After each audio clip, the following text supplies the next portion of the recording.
வணக்கம். நான் உங்கள் ஜெகநாதன்.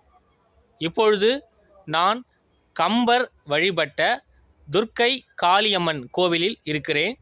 இந்த கோவிலானது விழுப்புரம் மாவட்டம் சின்னசெவலை கிராமத்தில் அமைந்துள்ளது. இந்த சின்னசெவலை கிராமமானது விழுப்புரம் மாவட்டம் திருவெண்ணெய்நல்லூருக்கு மிக அருகிலேயே அமைந்துள்ளது. இந்த கோவிலானது வயல்வெளிக்கு நடுவிலே அமைந்துள்ளது. இப்பொழுது நாம் துர்க்கை காளியம்மனை தரிசனம் செய்யலாம்.